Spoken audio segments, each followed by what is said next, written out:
दोस्तों नमस्कार। मैं प्रशांत कौशिक संवाद इंडिया के मंच पर आप सभी का हार्दिक स्वागत करता हूं, हार्दिक अभिनंदन करता हूं। आप सभी जानते हैं देश में चुनावी माहौल बना हुआ है। चुनावी माहौल इसलिए क्योंकि दो विधानसभा चुनाव राज्यों के इसमें महाराष्ट्र और झारखंड के चुनाव लगातार चर्चाओं के केंद्र में है। वहीं यूपी के बाई इलेक्शन भी चर्चा पूरी बटोर रहे हैं, क्योंकि यूपी के जो बाई इलेक्शन है 9 विधानसभा सीटों पर हो रहे हैं।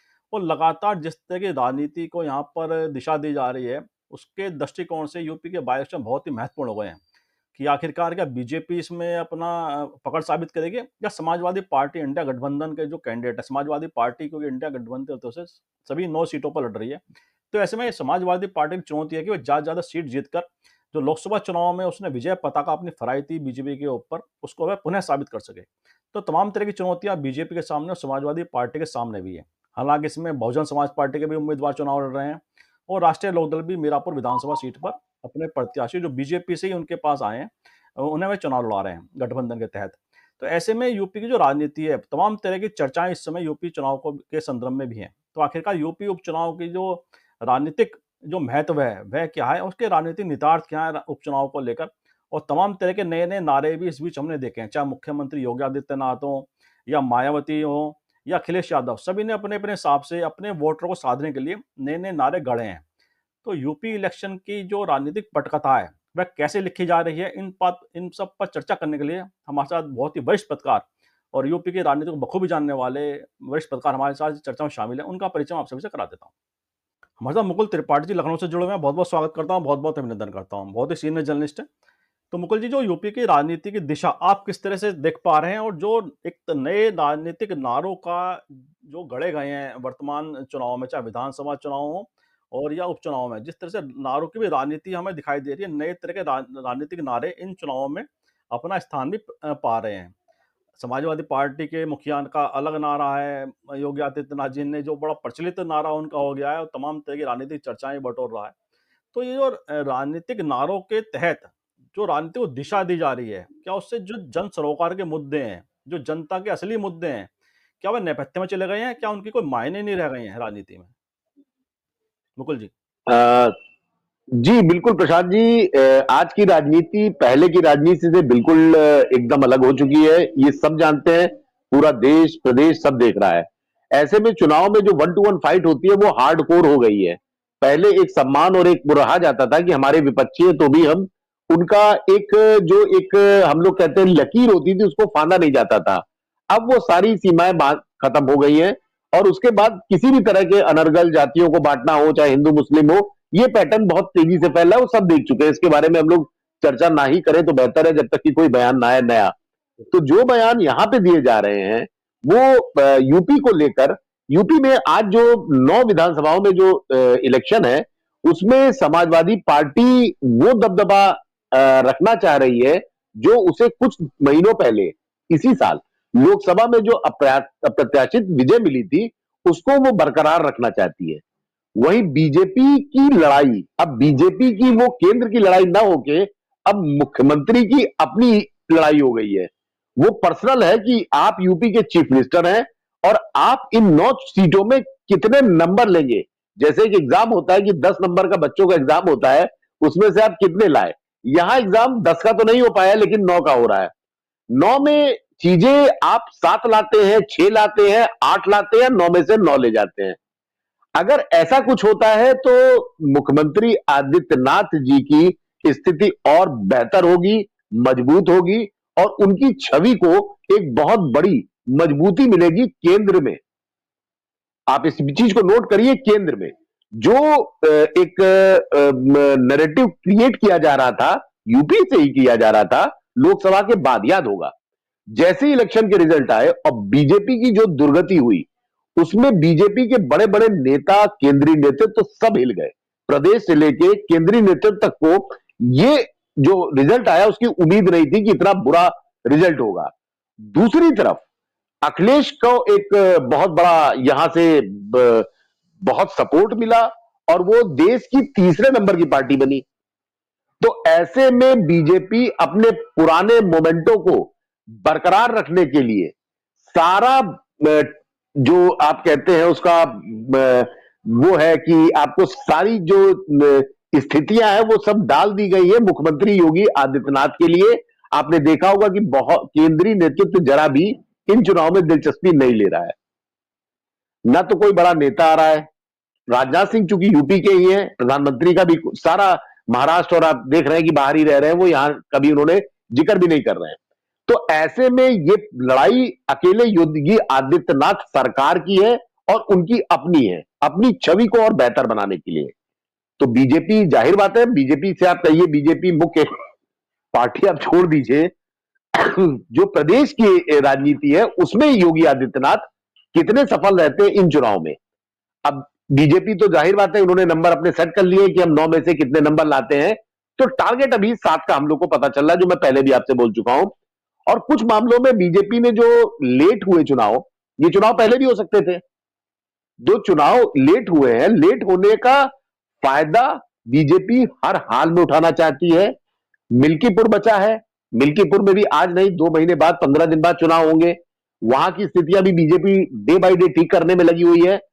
अब सीट वार अगर बात करें तो इसमें फिर फैक्टर आ जाता है मुस्लिम का। तो सारी लड़ाई यहां पे अखिलेश यादव कितना अनुसूचित जाति, अगर वो पीडीए वाला गठबंधन चल रहा है, क्योंकि कांग्रेस के फूलपुर में तो हम लोग को ये रिपोर्ट आ रही कि फूलपुर में कांग्रेस के अच्छे वोट थे, मिले भी थे। और वहां पे चूंकि समाजवादी पार्टी का प्रत्याशी है, तो हो सकता है कांग्रेसियों में नाराजगी हो। अगर ये नाराजगी रहती है तो वो सीट हाथ से निकल सकती है। ये एक एक की सीट की बात करें, भाई जो सीटें 5 बीजेपी के पास थी, बीजेपी उसको सस्टेन रखते हुए और डेंट मारना चाहेगी समाजवादी पार्टी को। समाजवादी पार्टी खुद को सस्टेन रखने, रालोद तो पहले ही वो सपा के साथ लड़ी थी जब इलेक्शन हुआ था, बाद में वो चले गए बीजेपी में। तो जब बीजेपी में शामिल हो गए तो वो एक खाली स्थान बचा हुआ है। वहां की जनता, जो सपा के वोटर थे जिन्होंने रालोद को वोट दिया था, वो क्या कमाल करते हैं, वो एक अलग इशू हो गया। हम बात करते हैं फूलपुर की। तो देखिए, फूलपुर में ओबीसी 43% है। और संविधान को लेकर जो राहुल गांधी ने संविधान का एक लाल किताब उठाई थी, संविधान की बुक उठाई थी, उसका बहुत बड़ा असर यूपी में पड़ा था, जिसके बारे में चर्चा करना बेकार है, रिजल्ट सब जानते हैं, उसमें हम समय व्यर्थ नहीं करेंगे। और जनरल वोटर मात्र वहां पे 24% है, मुस्लिम वहां 14% है। तो ऐसे में ओबीसी और अगर मुस्लिम साथ आते हैं तो ये आंकड़ा करीब 50 के ऊपर चला जाता है, 55 के आसपास। जनरल में भी कुछ तबका दोनों तरफ होगा, भाई बीजेपी के सपोर्टर ज्यादा होंगे, समाजवादी पार्टी कांग्रेस के कम होंगे। तो ऐसे में फूलपुर में क्या होगा, वहां पे चूंकि समाजवादी पार्टी मजबूत रही है और अभी लोकसभा में भी मजबूत थी, तो ऐसे में वहां क्या जाएगा ये कहा नहीं जा सकता। हालांकि अखिलेश यादव ने चुन के प्रत्याशी हालांकि मुस्लिम ही उठाया है, लेकिन मानना यह है कि फूलपुर में भाजपा और सपा की सीधी लड़ाई रहेगी। और संविधान और आरक्षण का हथियार जो कांग्रेस ने बनाया था, पीडीए ने, बेसिकली इंडिया गठबंधन कहिए, तो उसका हथियार अब यहां क्या कमजोर हो गया है। अगर जीतती है बीजेपी तो हम लोग को ही देखना होगा, या अगर वो हथियार वही है और मजबूत हुआ है, धारदार हुआ है, तो फिर बीजेपी वहां से हार जाएगी। तो कहने का तात्पर्य यह है कि जो ओबीसी और पिछड़े लोग हैं, ये किसकी तरफ जाते हैं। आबादी के हिसाब से देखा जाए तो टोटल यहां पे 2,68,000 70,000 वोट पड़ा था पिछली बार। तो इसमें वोटर जो 269 लाख वोटर है, 2.69, ऐसे में कितने वोटर किस तरफ जाते हैं वो देखना बहुत दिलचस्प होगा। और क्या बीजेपी भी नहीं बोलूंगा मैं, योगी आदित्यनाथ जिस तरह से वहां पे मेहनत कर रहे हैं, वो मेहनत उनकी कितनी सफल होती है। अब हम बात करते हैं कुदरकी विधानसभा की। देखिए, वहां पे रामवीर सिंह को बीजेपी ने उतारा है, दूसरे प्रत्याशी हाजी रिजवान है, और बसपा ने एक खान साहब है, उनको उतारा है।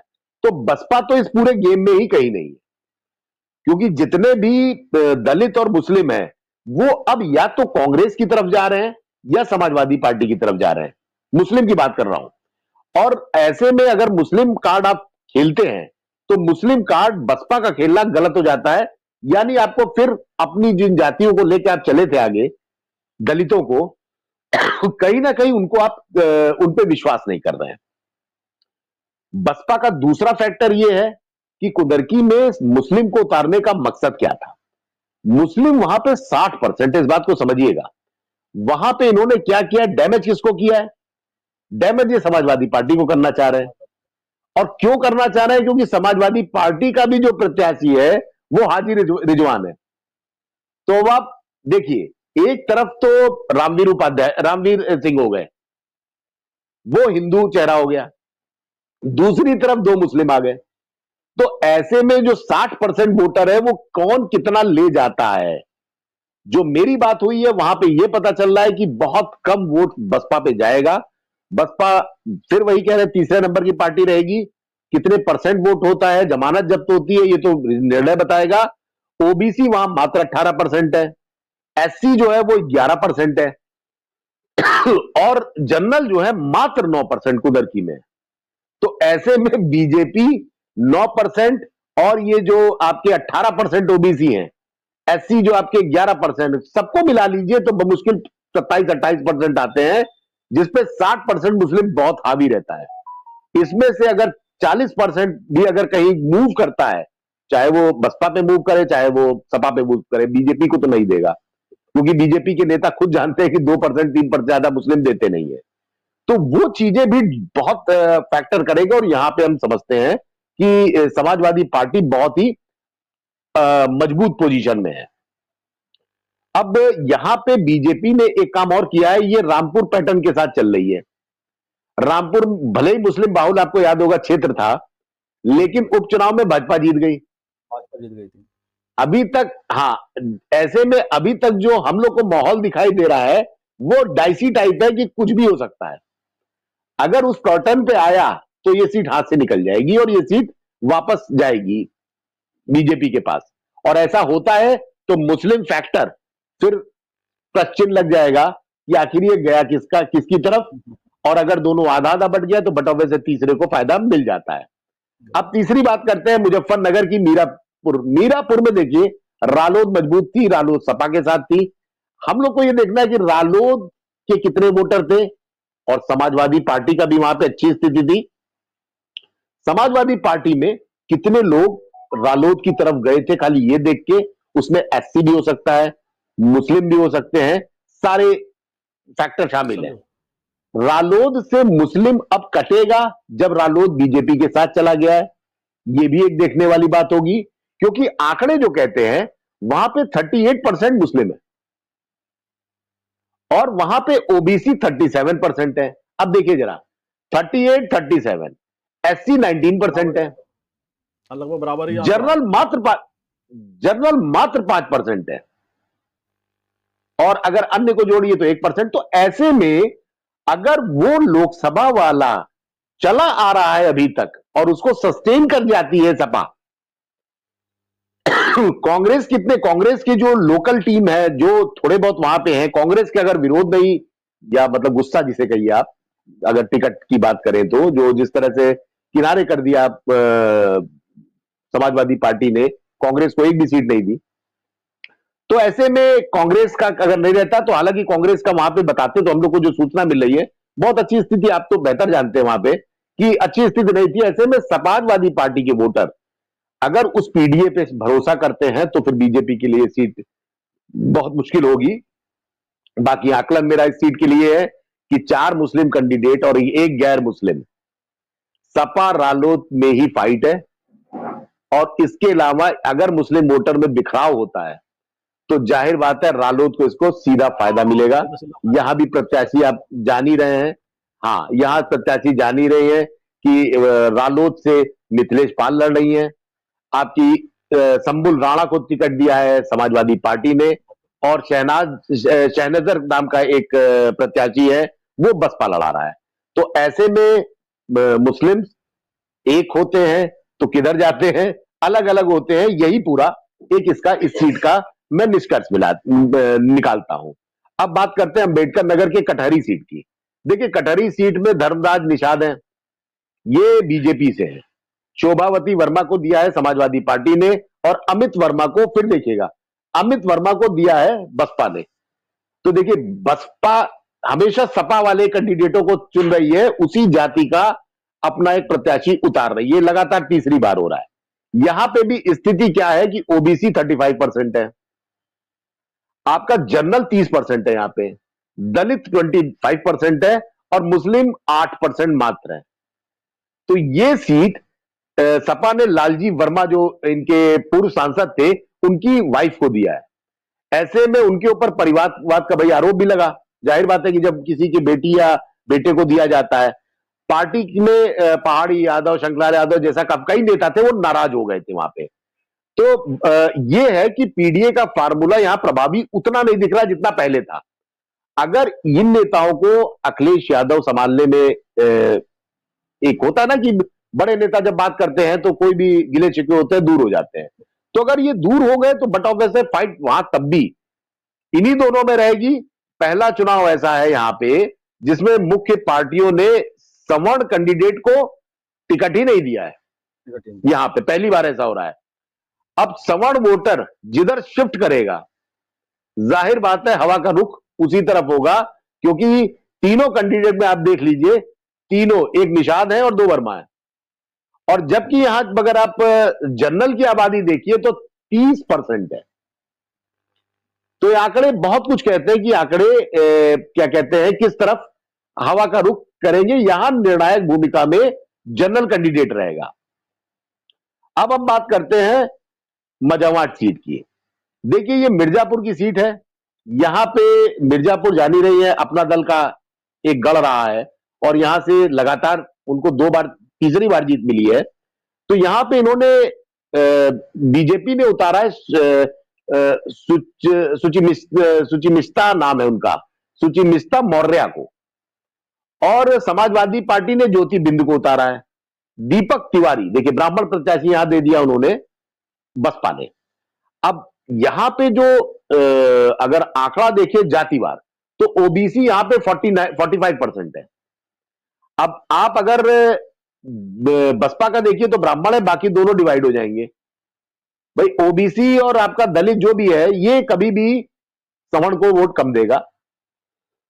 चूंकि प्रत्याशी बसपा का है तो अगर वो लोकसभा वाला चलता आया तो वैसे भी वो नहीं जाएगा। तो यहां भी देखना होगा कि ओबीसी किधर शिफ्ट करेगा। जनरल यहां पे 25% है। तो आप दोनों मिलाइए कि 45 और 25 आपके 50 के ऊपर चले जाते हैं, करीब 60-65 के पास चले जाते हैं, 70 के आसपास। अब मुस्लिम यहां मात्र 7% है तो उसकी कोई भूमिका नहीं है। यहां जीतेगा वही जो जनरल और आपके ओबीसी को डाइवर्ट कर पाएगा। तो चीजों को यहां भी 2.11 लाख के आसपास, 3.99 लाख के 50 लाख के आसपास वोटर हैं। ऐसे में कितना कौन साध पाता है, और बीजेपी में जो अपना प्रत्याशी उतारा है, जो 2 महिलाएं हैं और 1 पुरुष, तो इन दोनों में लड़ाई ज्योति बिंद और सुष्मिता मौर्य में है। तो इन चीजों को देख के ये लगता है कि यहां एम फैक्टर है, नहीं है ही नहीं। मुस्लिम का फैक्टर यहां पे 7% को मतलब ही नहीं रखता। और जातिगत आंकड़ों को अगर आप देखिए तो सीधी सीधी बात है, ओबीसी और जनरल ये जिधर जाएगा उधर वो सीट उसको निकल जाएगी। ऐसे में लास्ट टाइम जो हुआ था भाजपा को सभी जातियों का वोट मिला था, तो इसमें समाजवादी पार्टी कितना सफल होती है इसमें एक शंका है। अगर ये कर ले जाते हैं तो बहुत बड़ी चीज होती है, लेकिन ये सीट माना जा रहा है कि ये बीजेपी की झोली में जाने की ज्यादा संभावना है। यहां फाइट एक तरफा तो नहीं कह सकते, लेकिन झुकाव बीजेपी की तरफ मैं मानता हूं। अब देखें करहल सीट, बड़ी वीआईपी सीट है। करहल सीट में तेज प्रताप यादव को उतारा है, और ये सीट मैं अभी से ही कह दे रहा हूं, तेज प्रताप यादव का अनुजेश यादव जो बीजेपी के प्रत्याशी, उनसे कोई मुकाबला है ही नहीं। ये एक जैसे फ्रेंडली फाइट होती है कि हमने उतार दिया, आप लड़ लीजिए। या ओबीसी 55% है, जनरल 20% है, मुस्लिम मात्र 5% है, एससी 18% है। लेकिन चूंकि करहल लगातार यादव परिवार की एक सीट चली आ रही है, तो उसमें खुद मुख्यमंत्री योगी आदित्यनाथ भी जो है बहुत ज्यादा उसके लिए मुतमईन नहीं है कि कोई ऐसा कोई चौंकाने वाला रिजल्ट आ सकता है। तो अखिलेश यादव, भाई अनुजेश यादव करहल में प्रभाव उनका अच्छा है, लेकिन सपा जैसे पिछली तरह उन्होंने जो अंतर बनाया था अखिलेश यादव ने, 1.5 लाख का अंतर था, तो वो अंतर पार पाना अनुजेश के लिए, क्योंकि इतना बड़ा नाम भी नहीं है, प्रभाव अच्छा है, लेकिन वो अखिलेश यादव वाला जो परिवार की एक जिसे कहते हैं प्रभाव होता है, वर्चस्व होता है, वो उनके पास नहीं है। तो ऐसे में ये सीट तो मैं इस पर ज्यादा बहस भी नहीं करूंगा। न इस पर चर्चा करेंगे, ये सीट एक तरफा है। अब खैर पे आ जाते हैं। खैर में देखिए, बीजेपी ने जो काम किया है वो सुरेंद्र दिलेर को उतारा है और चारू कैन वहां की समाजवादी पार्टी की प्रत्याशी है। और यहां पे सबसे बड़ी बात, चारू कैन जो है वो डॉक्टर है और इनका प्रभाव अच्छा है, सुरेंद्र दिलेर का अच्छा है। तो फाइट यहां पे दोनों में ही है, बसपा यहां पे भी नहीं है। यहां पे ओबीसी फिर वहीं पे 36% पे आता है, जनरल 29% पे आता है और मुस्लिम यहां पे भी 7% है। तो ऐसे में यह भी बड़ा एक दिलचस्प होगा देखना कि अब की बार क्या लोकसभा वाली उस जीत को समाजवादी पार्टी इन उपचुनाव में क्या बरकरार रख पाती है। आकलन इसका यह है कि मुकाबला भाजपा सपा में ही है, बशर्ते सपा अगर जाट वोट को एकजुट कर ले यहां पे तो स्थिति बदल सकती है। अदरवाइज बीजेपी यहां पे भी विन विन पोजीशन में है। अब हम बात करते हैं गाजियाबाद। तो गाजियाबाद में जैसे हम करहल में बात कर रहे थे एक तरफा, वैसे ही हम आपका बात कर रहे हैं करहल की, गाजियाबाद अरे सॉरी गाजियाबाद की। गाजियाबाद शुरू से बीजेपी का एक, हाँ शुरू से ही बीजेपी का भाई गाजियाबाद सदर है। वहां जो लोग हैं वो बीजेपी को शुरू से पसंद करते हैं, सांसद भी विधायक भी हमेशा रहा है। यहां भी जनरल बहुत ज्यादा है, जनरल करीब 32% है, 25% आपके एससी है, ओबीसी 18% है, मुस्लिम 17% है। तो यहां किसी बड़े चमत्कार की उम्मीद न करते हुए इस सीट को भी बहुत मतलब आप ये समझिए कि उनकी झोली में ही मानिए कि बीजेपी की बहुत बड़ा चमत्कार ना हो जाए। चारू कैन डॉक्टर हैं, उनकी इमेज अच्छी है। इस पे कोई अगर पढ़ा लिखा प्रत्याशी होता तो याद होगा कि पढ़े लिखे प्रत्याशी पे अब लोग जो है थोड़ा बहस करने लगे हैं, लेकिन कितना क्या वो उस स्थिति पे आती है कि वो फाइट दे पाएंगी, और फाइट वो दे रही जो सूचना मिल रही, लेकिन जीतने की स्थिति उनकी हम लोगों को जो यहां सूचना मिल रही वो कमजोर है। वो अगर ये जनरल और ओबीसी अगर डाइवर्ट होते हैं तो इनके लिए उम्मीद बनेगी, अदरवाइज यहां पे ऐसी कोई संभावना हमको समझ में नहीं आती। ये सीट भी हम बीजेपी को, तो जैसे करहल दिया था वैसे हमने गाजियाबाद दे दी बीजेपी को। अब बात करते हैं खैर विधानसभा की। खैर की भी बड़ी चर्चा हुई खैर में। तो खैर में आपका चारू कैन का तो मैंने बता ही दिया दोनों लोगों का। अब गाजियाबाद सदर का आपको मैंने बता दिया। अब मैं आपको बता रहा हूं फाइनल एक सीट इनकी जो है वो गाजियाबाद वाला एक चीज मैं बताना चाहूंगा कि गाजियाबाद में अब की बार जो कांग्रेस ने, याद होगा लोकसभा में जो डॉली शर्मा लड़ी थी, लोकसभा जो सांसद प्रत्याशी थी डॉली शर्मा, डॉली शर्मा ने बहुत अच्छी फाइट दी थी। तो डॉली शर्मा अगर इनके साथ आती है और सहयोग करती है, जैसे एक होता है ना इंडिया गठबंधन है, कांग्रेस से अगर कोई ऐसा मिला कि नहीं आप इनकी मदद करिए, अगर ये इंटरनल चल रहा है तब तो सब चीजें बहुत अच्छी है। लेकिन अगर नहीं चल रहा है तो इसमें समाजवादी पार्टी को तो जाहिर बात है, हमने पहले बता दिया, एक तरफा जीत होगी। तब डॉक्टर चारू फाइट में नहीं रहेंगी, वो पहले दूसरे राउंड से ही बीजेपी बढ़त बनाएगी और लास्ट तक बनाई रहेगी। तो इन चीजों को देख के, और योगी आदित्यनाथ जी ने बहुत मेहनत की है, अखिलेश यादव सारे उनके जितने भी घोड़े हैं उन्होंने खोल दिए हैं। वो भी ये चाह रहे हैं कि हम 4 से 6 हो जाएं, और योगी आदित्यनाथ चाह रहे हैं हम 5 से 7 हो जाएं। 2 सीटें हर आदमी एक दूसरे को दे रहा है। कोई भी 9-9 का आंकड़ा नहीं लेके चल रहा है, क्योंकि वो जानता है, देखिए जमीनी स्थिति बड़े नेताओं को पता रहती है। कुछ मामलों में ऐसा होता है कि जिसमें जो हमारी एलआईयू होती है वो कई बार गलत भी उसका होता है। मायावती की सरकार गई, मायावती की सरकार जब जा रही थी तब हम लोग फील्ड में थे, और तब एलआईयू बता रही थी नहीं बहन जी आपकी, अधिकारी भी सब बहन जी आपकी सरकार आ रही है, इतने बढ़िया वोटों से आ रही है, इतने नंबर आपके आ जाएंगे, दोबारा रिपीट होगी। कुछ नहीं हुआ, साफ हो गई। अखिलेश यादव जब जा रहे थे तो भी यही लग रहा था कि अखिलेश यादव मरते मराते, जो उनका कॉम्बिनेशन था डेडली, रालोद वालोद को साथ लड़के लेके लड़ने का सब कुछ था, सब कुछ उन्होंने किया, लेकिन वो भी बहुमत जुटा लेंगे, लेकिन वो भी एकदम बिल्कुल आके सिमट गए, और उम्मीद ही नहीं थी कि इतनी बुरी तरह से हारेंगे। शिवपाल यादव का भी एक बवाल था उसमें कि दोनों परिवार में क्लेश हो गया था, तो वो भी एक वजह थी। अब की ऐसा नहीं है, पूरी पार्टी अगर मेहनत कर रही है तो अगर ये चुनाव 5-4 पे भी आता है, मैं सबसे वर्स्ट मानूं, तो दोनों के लिए विन विन पोजीशन रहेगी कि हमारी भी इज्जत बची रही और तुम्हारी भी इज्जत बची रही।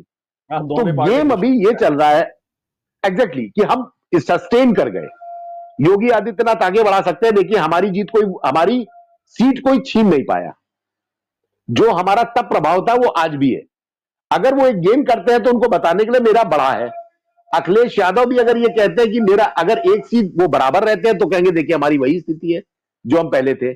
आज अगर वो एक सीट जीत जाते हैं तो डेंट कहते मैंने डेंट लगा दिया, अब आने वाले टाइम में मेरी सरकार रिपीट होगी क्योंकि डेंट लगना शुरू हो गया है। तो ये सारे जी, पैरामीटर पहला रख पहला के प्रयास तो रख के पहला प्रयास तो यही है कि अपनी अपनी रिटेन करें पोजीशन और उसमें कहीं ना कहीं इजाफा करें पहला या दो सीटों एग्जैक्ट नहीं, अभी तो देखिए जो सरकार, देखिए जब भी उपचुनाव होते हैं तो सरकार के फेवर में मानते हैं हम लोग। पर। हम लोग पत्रकार हैं, हम लोग मानते हैं कि सरकार के फेवर में जाएंगे और सरकार कुछ भी कर सकती है। जो बेनिफिट समय रहता मिला है उसमें गवर्नमेंट काफी विकास का का। एग्जैक्ट अधिकारी वही हैं, सारे लोग हैं, फिर आपको रहना है, सरकार कंटिन्यू होनी है। तो कोई भी अधिकारी चाहे सीडी हो चाहे डीएम हो कोई पंगा नहीं चाहता। वो तहसीलदार से लेके आप लेखपाल तक ले लिए कानून को जिनकी ड्यूटी लगती है they are bound to do, वो उस पे रहते हैं कि हाँ सरकार के साथ है। मतलब सरकार तो हमारी अभी, अब कल सरकार गिर जाती मान लीजिए उपचुनाव नहीं होते तब तो उनको पता है कि हवा बन रही है, हवा बन रही है। जैसे उपचुनाव में होता है, जैसे मेन चुनाव में होता है कि चाहे वो विधानसभा का हो चाहे लोकसभा को, भाई सरकार जा रही है तो जा रही है, तो अधिकारियों के भी हवा बदलने लगती है, बोल बदलने लगती है, उनकी बातचीत का कार्यक्रम शुरू हो जाता है। वो चाहे अखिलेश यादव का हो चाहे कांग्रेसी हो वहां दिल्ली में बैठे हुए, तो अधिकारी भी अपना अपना सीट सुरक्षित करने में लग जाते हैं अपने हिसाब क्योंकि से ये वो उपचुनाव है तो इसमें माहौल को भाप चुनावी माहौल को भाप कर जी अपने हिसाब से बिल्कुल, अपनी गोटे सेट करते हैं वो। जी बिल्कुल बिल्कुल। तो ये पूरी स्थिति मैंने आपको सारी सीटों पे बताई है और चीजें अच्छा, अगर हम ऐसे ही देखें चलेंगी। जैसे कि अगर हम जो आपने कहा कि दो पार्टियों के बीच में चुनाव सिमटता दिखाई देता है। अच्छा, हम पैटर्न देख रहे हैं 2022 हाँ के विधानसभा चुनाव हुए थे, उसमें भी दो तरफा ही चुनाव हुआ था, या तो बीजेपी के पक्ष में या समाजवादी पक्ष के पक्ष में मतदान हुआ था। वो हमने पार्लियामेंट में देखा, 2024 में पार्लियामेंट इलेक्शन हुआ, उसमें भी हमने पूरे यूपी के साथ साथ पूरे देश में भी देखा कि दो तरफा ही पोल हुआ है, चाहे वो एनडीए के पक्ष में या इंडिया गठबंधन के पक्ष में। तो जो 9 उपचुनाव हैं, इसमें भी सीधा-सीधा अब यही पैटर्न दिखाई दे रहा है आपको, इसको जिस तरह से आपने पूरे 9 विधानसभा सीटों का जो आपने बताया, उसमें भी सीधा-सीधा पैटर्न यही दिखाई दे रहा है कि दो तरफ़ा ही पोल होने जा रहा है। क्या देखिए, ऐसी स्थिति है? हाँ बिल्कुल आप ये बिल्कुल आप देखिए जैसे बीजेपी ने अभी आपने एक नारा बताया था बटोगे तो कटोगे। तो बात तो सबसे पहले पॉलिटिक्स पॉलिटिकल पार्टीज ही रहती है। आप ये बताइए कि जातिगत आधार पे ही तो टिकट दिया जा रहा है। बीएसपी अगर डैमेज करना चाह रही है तो अपने अपने किसी कर्मठ प्रत्याशी को दे कहते तो हम कर्मठ को दिए हैं, लेकिन फिर जाति का कोई मतलब नहीं रह जाता ना। आप पूरी सीटें उठा लीजिए जितना मैंने अभी दिया, वो सब में एक दूसरे को काटने के लिए है। तो देखिए मुस्लिम को काट रहा है, ओबीसी ओबीसी को काट रहा है। अब बीच में अगर कहीं गलती से बसपा ने ब्राह्मण को टिकट दे दिया तो उसकी हार सुनिश्चित है, क्योंकि बसपा ना दौड़ में थी ना है। बीएसपी की स्थिति वास्तव में बड़ी दयनीय है। वोट प्रतिशत उनका बहुत कम हुआ है, 9 के आसपास पहुंचा है। तो ये चीजें अगर आप लोकसभा से देखिए और नैरेटिव जो चला आ रहा है, यानी दलित भी उनके ऊपर विश्वास नहीं कर रहा। अगर दलित बीजेपी के साथ जाता है तो बीजेपी फिर 2 सीटें, वही मैं बताया 7 सीटें, और अगर वो उसी पे सस्टेन रहते हैं तो फिर अखिलेश यादव को फायदा मिलेगा। लेकिन फिर मैं कहूंगा कि सरकार योगी जी की है, तो योगी जी कोई भी ऐसी अपनी, जब आपके अपना नाम आ जाए कि मुझे अपनी इज्जत बचानी है, तो जाहिर बात है अपने नाम के लिए आदमी सब चीजें करता है और साम दाम दंड तो भेद मुकेश सब जी, इसमें चलेगा। और इसलिए मैं इसी लाइन के साथ एक 2% इसमें पर्सन जोड़ता हूँ। आपकी जो लाइन है ये कि योगी जी जैसे नहीं चाहते हैं कि उनकी सरकार पे कोई दाग लगे बाई इलेक्शन को हारने का।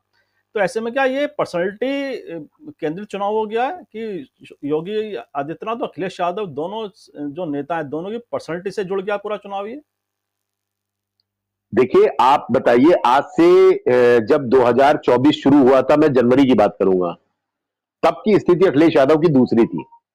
आपको याद होगा हम लोग तब भी बहस करते थे और चर्चा भी आपस में करते थे। तो अखिलेश यादव का वो कद नहीं था।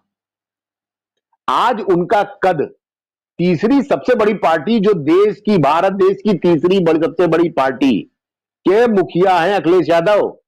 एट दैट टाइम वो यहां विधानसभा में एक 102 4 25 नंबर पे जो आके सिमटे थे, जिसमें से रालोद भी हट गई बाद में, उसके वो नेता थे। तो कहां आप एक प्रदेश के विपक्ष के नेता हैं और कहां आप देश की सबसे तीसरे नंबर की बड़ी पार्टी। आप ये सोचिए जो मुलायम सिंह यादव जीते जी नहीं कर पाए, वो 2024 में उत्तर प्रदेश ने कर दिया। तो अखिलेश का कद बहुत बढ़ा। आप अपने दम पे, भाई वोट समाजवादी पार्टी को अखिलेश यादव के चेहरे पे मिला है, साइकिल के चुनाव चिन्ह पे मिला है, मुलायम सिंह यादव की छवि पे मिला है, तो अखिलेश यादव ने उसको तो मेंटेन, भाई वही होता है ना, बाप का नाम बेटा ऊपर करता है तो ज्यादा चर्चा रहती है। और बाप ही सबसे बड़ा रहा और बेटा नीचे ही रहा हमेशा, तो कोई चर्चा नहीं होती, सिर्फ वो उनका बेटा कहलाया जाएगा। और लोकतंत्र में जाहिर बात है जनता ही जनार्दन होती है। तो ऐसे में अगर जनार्दन ने अगर एक अपना रिजल्ट दिया, तो जाहिर बात है मुख्यमंत्री से लेके प्रधानमंत्री से लेके और जितना विपक्षी दल है उसमें अखिलेश यादव की अब हमें अहम भूमिका है और उनको तवज्जो मिलती है। आज अखिलेश 7 सीट पे अगर जीते होते, उनके 7 सांसद जीते होते, तो क्या आपको लगता है कि ऐसी फाइट हो रही होती? नहीं हो रही होती। क्या केंद्र में अखिलेश यादव को इतना तवज्जो दिया जाता? बिल्कुल नहीं दिया जाता। मायावती का क्या हुआ? आज तवज्जो मिलती है? कोई नहीं पूछता। वो संघर्ष कर रही है पुनर्जीवन का अपनी पार्टी को। अब वो वही पार्टी पहुंच गई है जहां पे कभी कांचीराम उसको लेके चले थे। वोट परसेंट से देखिए, जब तक आपके पास, मैं कहता हूँ, अगर 7% वोट आपके आते हैं, 9% आते हैं और आप 22 सीटें जीतते हैं, तो वो महत्वपूर्ण होता है। यानी आपका वोट पूरा का पूरा उन 6 सीटों पे मिला है। आपको पूरे प्रदेश में अगर मिल जाए और आपकी छितरा हुआ वोट हो, तो आपको तो सीट 0 मिली। एक सीट जो मिली विधानसभा में, जो पिछली विधानसभा मिली, वो भी उस प्रत्याशी की अपनी छवि थी। तो ऐसे में लोकसभा में सुपड़ा साफ होना, विधानसभा में एक सीट ले जाना, ये दर्शाता क्या है? यानी पार्टी आपके बिल्कुल अब उसको पुनर्जीवित जीवित करना है, बाकी कोई उसमें नहीं, जान नहीं बची है। तो अब विपक्ष भी उनको बहुत सीरियस नहीं लेता है। दलित का एक वर्ग है जो उनके जाटव समाज है और ये सब लोग हैं, इन सब के में कुछ एक चक है जो उनके लिए आज भी डिवोटेड है, जिन्होंने मायावती का मुख्यमंत्रित्व काल देखा है। और जो उसके बाद की जो जनरेशन है, आज हम लोग करीब 2012 के बाद आज 2024 में 12 साल हो गए, तो 11-12 साल बाद जो तब 10 साल का बच्चा था आज 22 साल का हो गया।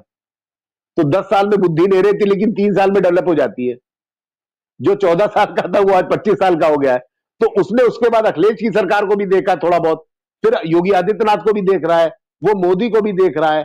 तो ऐसे में बच्चों, जो एक बहुत बड़ी संख्या है हम लोग के देश में और हमारे उत्तर प्रदेश में, उनका दिमाग किस तरफ जा रहा है वो भी बहुत बड़ा एक होता है। और वो चूज कर लेता है कि देखिए इनका ऑप्शन यही है। हमारे खिलाफ 2 लड़ रहे हैं और देखिए मैंने जितनी सीटें बताई उसमें कहीं बीएसपी एक जगह नहीं है, ऐसा कोई अच्छा प्रत्याशी नहीं है। जी। अच्छा, ये जो इस समय देख रहे हैं नारे जो हैं नए नए तरह से गड़े भी जा रहे हैं, उसे लगातार स्थापित भी किया जा रहा है विभिन्न हिसाब से, विभिन्न तरीकों से। तो जो नारों की जो राजनीति है, क्या वह इस समय हावी दिखाई देती है? क्योंकि अगर हम देखें योगी आदित्यनाथ ने जो नारा दिया, बटोगे तो कटोगे, वो तो ऐसा एकदम से पूरे देश में दिखाई दिया और सभी राज्यों में कहीं ना कहीं बीजेपी के समर्थक उस नारे को लगाते दिखाई देते हैं। वहीं इसके काट में अखिलेश यादव ने नारा दिया, इंडिया गठबंधन ने नारा दिया, मल्लिकार्जुन खड़गे भी इस पर लगातार टिप्पणी कर रहे हैं। तो ऐसे में जो नारों की राजनीति है, क्या उससे मुद्दे गोड़ हुए हैं जनता के? क्या लगता है आपको? देखिए, बीजेपी के साथ एक चीज जुड़ी है कि जिन राज्यों में मुस्लिम आबादी ज्यादा है वहां पे बटोगे तो कटोगे होता है, जहां पे नहीं है वहां पे कांग्रेस पे प्रहार होता है, परिवारवाद पे प्रहार होता है, उनके पुराने जो नेता हैं उनके जो सारे घोटाले हैं उस पे होता है, देश को बेच देंगे, सब कुछ कर देंगे। तो बीजेपी ने अपना एकदम एक लाइन क्लियर कर रखी है कि अगर मुस्लिम आबादी जाए, महाराष्ट्र में आप देखिए, महाराष्ट्र में खूब है, झारखंड में आप अभी योगी जी जाके बोल के ही आए हैं। और लगातार ऐसी चीजें हो रही है जहां पे भी उनको लगता है कुछ सीटों पे अगर मुस्लिम हावी है तो वहां वो शुरू हो जाते हैं। लेकिन यहां पे चूंकि यूपी में अभी चुनाव हो रहे हैं, ऐसे में उन प्रदेशों का भी असर इस पे पड़ता है। जब बड़ा नेता कोई बोलता है और आदमी टीवी पे देखता है तो जाहिर बात है युवा जनरेशन इस पे सोचती है। एक जनरेशन ऐसी है जो सोचती है कि इससे हमारा क्या फायदा होने वाला है, दूसरी सोचती है कि अगर हम जिंदा है तो हिंदुत्व है। तो जो हिंदुत्व वाले लोग हैं जिनके दिमाग में हिंदुत्व बैठ गया है कि अगर आज हम नहीं बोलेंगे तो हिंदुत्व खत्म हो जाएगा, उनको हिंदुत्व का इतिहास, सनातन का इतिहास नहीं पता होगा। लेकिन 14 के बाद वो कलावा और हिंदुत्व और राम मंदिर की रक्षा और नया मंदिर बनाना और अगले को एकदम नेस्तानाबूद करने पे ही विचारधारा, उस विचारधारा को पकड़ के चलते हैं। वो किसी की बात नहीं सुनते, भले उसमें उल्टा सीधा नाप शनाप कुछ बोल दे। इस चीज को भी नेता समझते हैं कि हमारा जो मेन कोर ग्रुप है वो कहां पे है। और उसको जाहिर बात है कि यूपी में जो डेंट मिला है वो उसी वजह से मिला था कि उस वक्त बहुत सारी ऐसी चीजें थी संविधान का जो बदलने का बात हुई थी वो समाजवादी पार्टी और कांग्रेस ने नहीं की थी, वो बीजेपी के नेताओं ने की थी। और वो बात तक ऐसा 4 सांसदों ने बोला कि उनको यूपी से और केंद्रीय राजनीति में बताइए 2014 के बाद से इतना बड़ा डेंट तो बीजेपी को कभी मिला ही नहीं था। वो तो बढ़ रहे थे, कम थोड़ी ना हो रहे थे। तो ऐसे में कम होना यानी कुछ चीजें ऐसी हुई, वो आकलन बीजेपी ने किया है और उसी पे वो काम भी कर रहे हैं। हाँ, यूपी चुनाव बट ऑब्वियस है कि ये योगी आदित्यनाथ और अखिलेश यादव की 1-to-1 फाइट है और दोनों की अपनी छवि है, दोनों अपनी छवि में बढ़ रहे हैं। योगी आदित्यनाथ देश का सबसे बड़ा राज्य, उसके मुख्यमंत्री हैं और उनके अपने उपचुनाव हैं, तो जाहिर बात है उनकी तो एक लगी हुई है अपनी कि साख की लड़ाई है ये। अखिलेश यादव देश की तीसरी बड़ी पार्टी के नेता हैं, अच्छा। उनके पास सबसे ज्यादा सांसद हैं, मुखिया है, तो जाहिर बात है वो भी अपनी साख की लड़ाई पे लड़े कि हमने जो किया था लोकसभा में वही रिपीट कर रहे हैं, आपसे भी एक सीट ले आ रहे हैं ज्यादा। तो ये लड़ाई देखिए मजेदार है और दोनों लोग लगे हुए हैं, प्रत्याशियों का चयन भी बहुत अच्छा किया है। मैं दोनों पार्टी में बसपा की बात इसलिए नहीं करूंगा, वो लड़ाई में है ही नहीं, किसी किसी सीट पे नहीं है। वो डैमेज कर सकते हैं जरूर, जहां पे मैंने आपको पहले बताया कि मुस्लिम मुस्लिम दोनों लड़ा दिए, वर्मा वर्मा जातिगत आधार पे जो समाजवादी पार्टी ने जिनको टिकट दिया उसी जाति का टिकट उन्होंने खरीद कर दिया। तो इन चीजों पे थोड़ा बहुत अगर डेंट पड़ता है तो समाजवादी पार्टी को लगेगा। बाकी बीजेपी ने अपनी तरफ से कोई कोर कसर नहीं छोड़ी है, चाहे वो विकास कार्य हो, चाहे वो नेताओं का चयन हो, चाहे पहले से ही 3-3 मंत्रियों का वहां बैठाना हो, नाइट स्टे कराना हो, वो पहले से अपना प्लान बना के चल रहे थे। और 24/7 अगर बीजेपी चुनावी मोड में रहती है तो जाहिर बात है उसका रिजल्ट भी मिलता है। जी। बिल्कुल ठीक कहा आपने और बड़े विस्तार से आपने पूरे जो विषय को परिभाषित किया है और जिस तरह से बीजेपी लगातार चुनावी मोड में रहती है और खासतौर से योगी आदित्यनाथ ने 9 विधानसभा सीटों के लिए जैसे पहले से तैयारी शुरू कर दी थी और अपने मंत्री और सारे नेताओं को उन्होंने पूरी तरह से इन चुनाव में सक्रिय किया हुआ भी है। तो ऐसे में ये लड़ाई बड़ी मजेदार और रोचक दिखाई देती है कि किस तरह से अखिलेश यादव योगी आदित्यनाथ के ऊपर राजनीतिक तौर पर अपनी जो सीटों की संख्या उसे कैसे बढ़ा पाते हैं और योगी आदित्यनाथ भी क्योंकि प्रतिष्ठा उनकी पूरी सीधी इस चुनाव से जुड़ी हुई है कि वह अपनी सीटों की संख्या बढ़ाकर बीजेपी के अंदर जो उनके एक अंदरूनी संघर्ष दिखाई देता था कहीं ना कहीं उस पर वह अपनी बढ़त बना सके। और निश्चित रूप से इस समय पर्सनैलिटी वाइज चुनाव हमें दिखाई देता है कि योगी आदित्यनाथ वर्सेस अखिलेश यादव ही पूरा चुनाव सिमट कर रह गया है। ऐसे में कौन कामयाब होता है वो तो जब परिणाम सामने आएंगे उसके पश्चात ही पता चलेगा, लेकिन एक अनुमान जिस तरह से आपके सामने मुकुल जी ने रखा है मुझे लगता है काफी हद तक ये चुनाव परिणाम के आसपास निश्चित रूप से ये अनुमान उनका साबित होगा। और मैं इन्हीं शब्दों से आधा चर्चा को विराम भी देता हूँ और मुकुल जी का आभार और धन्यवाद व्यक्त करता हूँ कि उन्होंने पूरे विषय को जिस तरह परिभाषित किया। मुझे विश्वास है हमारे दर्शकों को चर्चा जरूर पसंद आएगी। बहुत बहुत धन्यवाद आपका। और मैं आपसे सिर्फ आग्रह करता हूँ इस वीडियो को लाइक करें, शेयर करें, कमेंट करें, साथ ही संवाद इंडिया चैनल को सब्सक्राइब के साथ बेल आइकन जरूर दबाएं जिससे संवाद इंडिया के अपडेट आपको समय से मिलते रहे। आप सभी का बहुत बहुत धन्यवाद, बहुत बहुत अभिवादन।